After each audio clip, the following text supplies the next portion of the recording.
Christ. Anyway, Don Murphy back here with you yet again for another Welcome to Moosport on VHS tape update. And this one here is going to be the biggest blowout of all. It's going to run all the way up your back. Pardon the mess here. I got mustard and components just laying around.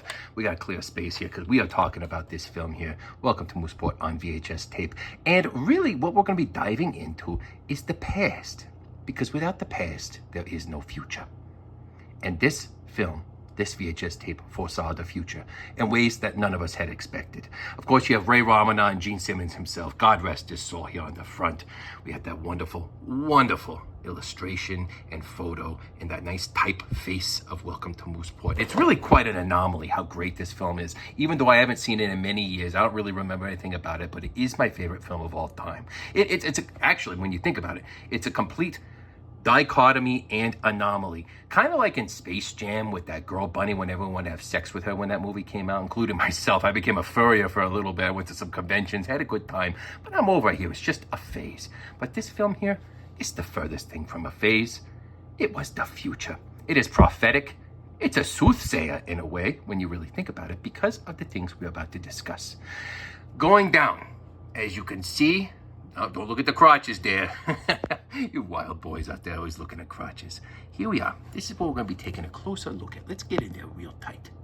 Real tight. Right here. Now, the sticker covers some things.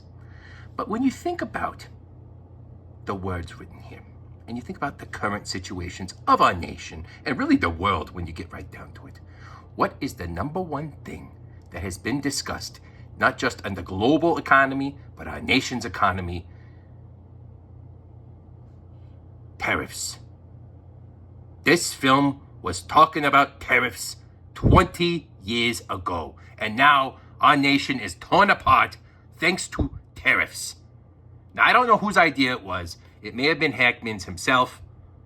It may have been the Los Angeles Times. We don't know yet, but we are looking into it and we will find out. That's why I've been testing all these components. We're going to find out. I may get the rumble pack involved. I'm going to try to shove one of these bad boys right up the rumble pack speedster and see if we can figure out what's going on. Because this thing is not functioning at 64 bits, but still, this thing didn't even have Wi-Fi. How did it know in 2025 there would be tariffs and we will be talking about it all these years later? It's like the film knew something we didn't. Kind of like that girl, Bunny, in Space Jam, when everybody wanted to give her the business. The furrier business. Think about it. Oh, my VHS tape is done rewinding. I'm actually going to be watching Ghoulies 3. Ghoulies Go to the Moon. Anyhow, have a good night. Think about tariffs.